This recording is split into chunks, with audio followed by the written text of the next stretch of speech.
Coming up, leaders come together for the East Kentucky Leadership Conference Award Showcase. Dedicated to Eastern and Southern Kentucky, this is WYMT Mountain News at 11.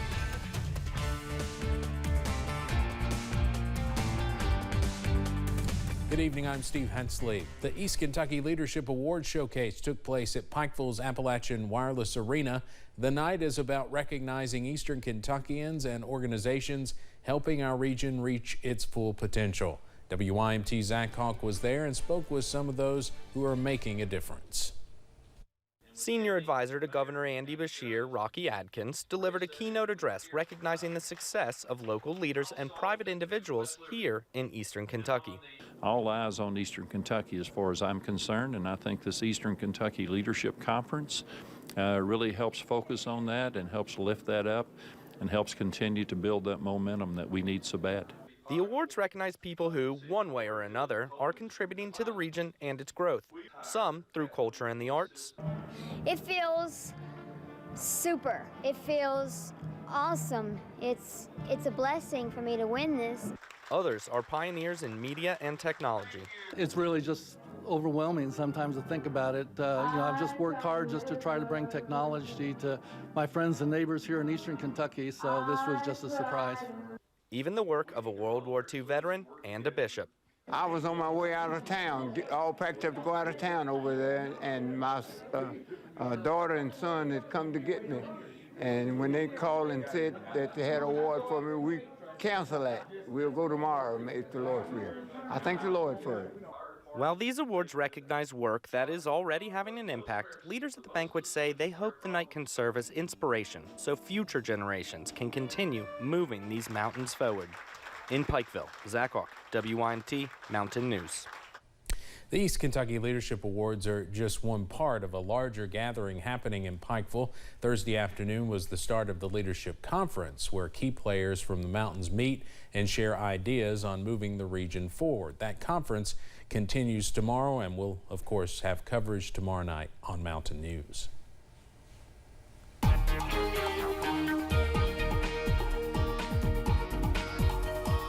All signs point to quiet weather as we run through the remainder of our Thursday evening into our Thursday night, but change is on the way as we draw the curtain on the work week and head into the weekend. Outside right now, though, it's all quiet. I-75 at Mount Vernon, traffic moving smoothly at this hour, no weather worries. Same thing on the other interstate in the area. Interstate 64 at Moorhead, all just quiet there. Traffic light, as you would expect, at 2 minutes after 11. Just some ground clutter on Pinpoint Doppler. You're looking at some of that low-level moisture working back into the mountains this evening. Essentially what you're seeing at this point is some of that low-level moisture working back in. You notice temperatures a little milder than the past couple of nights. We're still near 60 in many spots. Mid-50s is our coolest spots. So mostly cloudy skies filtering back in as we head for the morning hours. We're in the upper 40s to near 50 overnight. Showers look to work back in as soon as tomorrow. I'll have the details on that coming up in just a few minutes. Steve? All right, Evan, thank you. An Eastern Kentucky family is grieving the loss of their patriarch. Letcher County native and World War II veteran Dan Combs died at the age of 102 this past weekend. Friends tell us he loved his family and the Letcher County community. He'd never been more than 10 miles away when he went off for World War II to Liverpool, England for his service. He was a business owner. He had a lot of land. He was very active in his church and a lot of community engagements. We are also told Dan loved being the center of attention and telling jokes. 2 people are being charged after a series of burglaries and thefts. Stevie Anderson and Julie Clark were arrested in Powell County. Deputies spotted the 2 in a stolen vehicle. Investigators believe it was involved in the burglaries and thefts. Those were in at least Montgomery, Clark, and Powell counties. The 2 have been charged with receiving stolen property and controlled substance possession. Both were taken to the Powell County Detention Center. The Kentucky State Police Electronic Crimes Branch arrested a man in McCracken County on charges related to child sexual abuse. The crime branch team reported they arrested 33-year-old Zacharias S. Schlipf. The team began an investigation after they discovered Schlip was sharing images of child sexual exploitation. Schlip is charged with 90 counts of possession and 4 counts of distribution. Governor Andy Beshear says a tornado-stricken county in western Kentucky will receive $8.5 million in additional support. It signals the start of a new round of assistance for a region working to recover from the devastating storms last December. Governor Beshear said Thursday that Hopkins County is the first county to receive support from the newly created West Kentucky State Aid Funding for Emergencies Fund. The governor says state lawmakers appropriated more than $120 million to support the fund, adding he anticipates more awards from the fund will be announced in the coming weeks.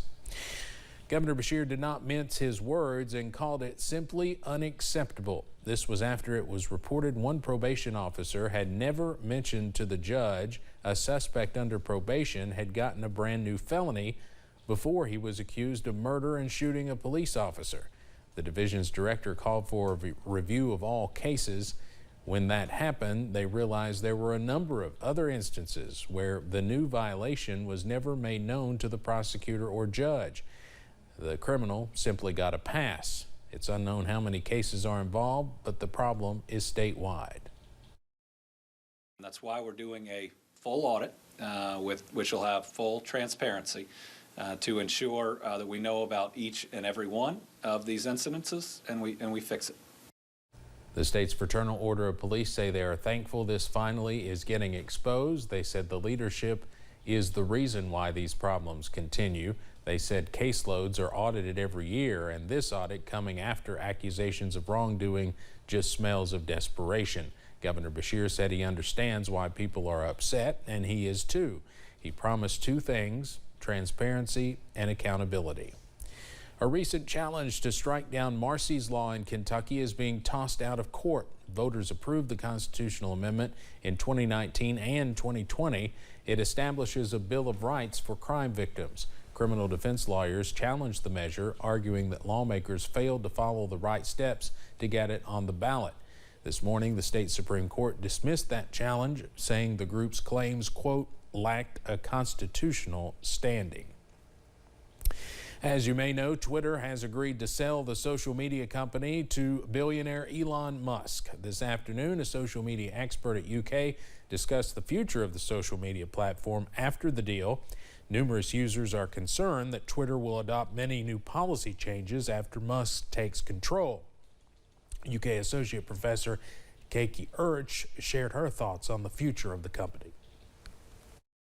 It sets a precedent that a startup platform that grew to an international juggernaut of an internationally traded stock and pretty much the ubiquitous communication for many groups, industries, including the news industry, is now going to be in the private hands of Elon Musk to do whatever he would like to do with it. The $44 billion deal is expected to close sometime this year. Twitter shareholders and U.S. regulators will have a chance to weigh in. People in Prestonsburg got a chance to listen to some hometown musicians this evening before the main event this weekend. WYMT's Jordan Mullins has more from the Kinfolk Kickoff, the official kickoff show for the 2nd annual Sunday Best Kinfolk Reunion. The Kinfolk Reunion is back this weekend, and Sunday Best hosted a Kinfolk Kickoff show Thursday evening. This is more of an intimate show with Sunday Best, so they're going to be playing acoustically, a lot more interaction with the audience and discussion of their songwriting and their storytelling. Call her Kinfolk here. Nicholas Jamerson and Christopher Bentley of Sunday Best both agreed they were ready to leave the winter blues behind. I think it's always good to have something right into the spring to get people out of that wintertime lull. So it was the hardest winter for me yet. So I'm ready to bust out, and I'm sure there's a lot of people that feel the same. And officials say the Kinfolk Reunion is a perfect way to do so, inviting folks out not just for a concert. It's hard to explain it. It's more than just music and a concert. It's a feeling. It's an amazing experience to be together, and I expect that and even more this time around. But an opportunity to truly experience Appalachia. This is probably out of any place in the world right where I'd want to be right now. I know it excites me and Nicholas both to be able to be one of the reasons that they can come here and experience what's home to us. Inviting all the kin to celebrate Eastern Kentucky in song. In Prestonsburg, Jordan Mullins, WYMT Mountain News.